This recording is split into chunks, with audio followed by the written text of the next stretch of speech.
Welcome back. House Republicans are calling for former Congresswoman Liz Cheney to be investigated for her work on the January 6th Select Committee, which, of course, looked into Donald Trump and the attack on the Capitol on January 6th, 2021. Now, this could potentially lay the groundwork for Cheney to face criminal prosecution. In a statement, Cheney criticized the report, calling it a malicious and cowardly assault on the truth, adding that no reputable lawyer, legislator, or judge would take this seriously. Donald Trump weighed in, posting about the report on social media at 3:30 this morning, just a couple hours ago. He wrote this: Cheney could be in a lot of trouble, while Trump went on to thank Congressman Loudermilk for, quote, a job well done. Joining us now, MSNBC contributor Mike Barnicle. Mike, thank you so much for joining us. You're welcome. We've always appreciated it. Let's talk about Liz Cheney here. And first, we'll get to Trump in a moment. But first, just this actions from her former colleagues, people who served with her day in, day out in the House of Representatives. There's been no allegation of an actual crime here, not that I can see. Well, there has been, actually. The crime that has apparently been committed is she was witness tampering. She's apparently communicating with some of the witnesses. Now, I don't know if that's true or not, but that's what the allegation is. And I think he knows what the allegation is, too. He's trying to play like she didn't do anything. It's a strange time, you guys, for us to be on MSNBC here defending Liz Cheney. You know what I mean? Trump is the devil. They'll defend anybody against Trump. And no one told Kamala Harris to nuzzle up to her. Nobody told the Democrats to wave her over, and Trump had lost an election and had been impeached twice, and you guys thought you were going to stomp him into the dirt, and now he's the president-elect. If I was her, I'd be worried. I'd be goddamn worried, especially if she tampered with witnesses, because that's what the charge is, and for some reason, MSNBC doesn't seem to be aware of that. But yet, they're banning about the possibility of criminal charges. What does that tell us? It tells us that Washington is filled with people who make a lot of noise. I mean, who's going to charge her? The House Republican caucus? What court is she going to go to? This is nothing but politics, and people are sick of it. No, it's not just politics. If it was just politics, Donald Trump wouldn't be a 34 convicted felon. They go after you. If you don't run for president, if you don't get in their way politically, you don't get convicted. Nobody bothers you. You can probably in the private sector do really well for yourself, good or bad, or morally or immorally, or whatever you choose to do. But this guy here is looking at Donald Trump like a bad guy. And I don't see how Liz Cheney leaving the Republican Party to go and attack a fallen Republican who you guys thought you'd gotten past.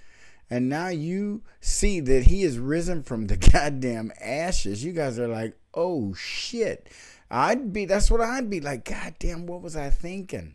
I would try to figure a way out of it. And it looks like Biden is going to be, can you imagine Biden saving Liz Cheney? That's just crazy. I don't trust this system anymore. I already don't trust it. That isn't the reason. I'm sorry. I don't want to make it sound like Biden supporting Liz Cheney. I just think it's so strange that they felt they could unite and defeat Trump, and he's still here. And now people are like shaking in their boots. And I hope that if Biden does issue the preemptive pardons, he issues enough of them into the right people, because it could still go bad. I just seem like that's just the crookedest thing you can do. This man is on here on MSNBC letting us know Liz Cheney didn't do anything wrong. She didn't do anything wrong. He sees no reason at all for then this other guy's just calling it political. So why does she need a pardon? Just go on and go on, Biden. She didn't do nothing. You good. She'll be fine, too, if she didn't talk to the witnesses inappropriately. So Trump chimed in a few hours later, suggested that he might very well support this. I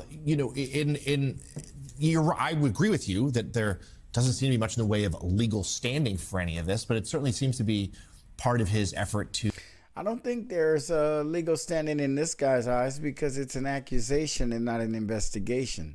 Once it turns to an investigation, I hope he revisits this topic because it's going to be other things coming out, and there are already things coming out. He's just not relaying them to his audience. I don't know why. He should be a little more, a little more open and transparent. Of retribution and intimidation. You know, as everyone in America knows, and the world now knows, Jonathan, Donald Trump is a very interesting figure, a very underrated figure, because he has learned how to manipulate the media in this country like no one in our history. And he does it by being semi-outrageous to outrageous, by saying things that people can't believe when he says them, because they're lies, some of the things he says, and other oddities of his performances at press conferences. That was a low-key compliment, basically. He just, they really do hate Trump, really deep down. And I think, in my experience in life, people who hate that deeply, it's usually because it's something about you that they envy. It's something about you that they like. I don't know why these guys, probably pretty accomplished people in their own right, not on the level of President of the United States or some of the other accomplishments in Donald Trump's life, but it just seemed like a lot of hating. I think Donald Trump is a strange person to be our president. I think it just speaks to our country that he is our president. But because he is, I don't think that we should just completely turn the man and act like, you know, oh no, you got to be a politician to run this country, because maybe this is in our favor. Maybe this is our opportunity to kind of shut up and let them hash it out up there, because they don't listen to us anyway. So they want us to support them so they can get up there and ignore us. Nah, they got somebody up there now that's pissing them off and making them really uncomfortable. And I like it.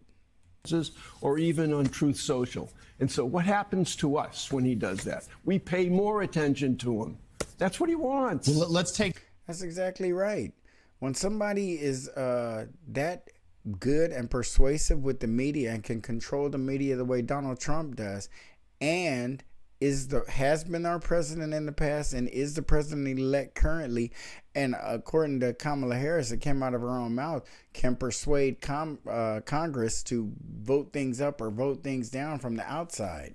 So if all of this is true of him, yeah, he's a pretty transformational figure. He's changed American politics in a way that we might see others like him, or we might see others so far from what he is, but so far from where we are now, that this might be worth getting some popcorn out. This might be really good.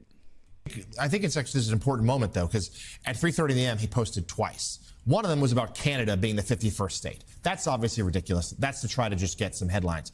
But the idea of the other one, the Liz Cheney arrest threat, that feels a little more real. I mean, he has been for a year now promising retribution. We know that he's trying to staff his administration with loyalists to carry that out. And lots of his people... There's not a president, if I haven't said this before, who doesn't staff his cabinet and his administration with loyalists. You don't staff your administration with people who hate you or go against you or who don't support your ideas. And so that kind of talk is like ridiculous. They don't say that shit when a Democrat's in office. I just really wish that the Democrats would go away. I'm so tired of that party just being so bad for black people. And I think to harm a race of people who support you so strongly is sick. And it really is. And we just don't even get it as a group collectively. Sure, there are black people out there who clearly see the Democrats for who they are. But there's such a large amount of us who just vote blue no matter who. And you know, it's sad. Because we're not progressing. We're not going anywhere with this party. They're just using us. Who support him, his base, are expecting and demanding this action. That feels like a dangerous concoction, no? What's dangerous is that he was up at 3:30 in the morning tweeting. That's the second time they spoke on that. They're just not used to a president being up at 3:30 in the morning. Biden's ass be getting up at 3:30 in the afternoon, if then. And then when he is, he's all groggy and shit. If a president's up at 3:30 in the morning, or if a president-elect is up at 3:30 in the morning, it's because he's working on shit. He's got things on his mind, and that's what a president should be. That's 4 years of probably hell. The worst 4 years of your goddamn life, because you're 24/7 for real working if you're doing the job properly. But if you really are mentally declined, like Joe Biden is, and you go to sleep, it's because you can't help it. It's not your fault. You're just tired and old, and you shouldn't be running for president, or should not have run for president. But if Trump's up at 3:30, it just trips me out that they're talking about that shit. Let the man be up at 3:30. Fuck, he's our president. I'm glad he's up at 3:30. They should be glad about that. They act like something's wrong with being up at 3:30 in the morning. Hey, what happened to the early bird that gets the worm? I mean, what is he doing? He's got president-elect. He's got a job to do. He's got a job to think about. Get some rest. Well, that's never his sleeping. No, you can't think about, you're dreaming when you're asleep. Being awake and get the bags under your eyes and lose your hair and all that other shit that happens to presidents, because it is a stressful job. The most stressful job in the world. And some people just can't believe that the man won. I cannot believe Trump won. But I really bet Liz Cheney knows she did something. And I was wondering about that little campaign run she did with Kamala. And now I got it. She was really pushing hard. She was probably trying to play cool about it, but she was pushing goddamn hard to get Kamala elected, because Kamala lost, it brings down all kind of other implications for her. And I can't wait. I ain't never been a big Liz Cheney or Dad, none of them. They're a Cheney fan, period. So, continue to support Black Popcorn and the channel. I appreciate it. I'm going to be getting some memorabilia out. We're working on some hoodies. We're going to get some caps and things out. You know what I'm saying? I mean, you guys are probably not the largest community on YouTube, but the best. And I have to thank you for that. So if you're looking at this and you're not a member of the channel, subscribe and join us more often, and we're going to have a good time here. Like, comment, share, subscribe, folks. See you on the next one.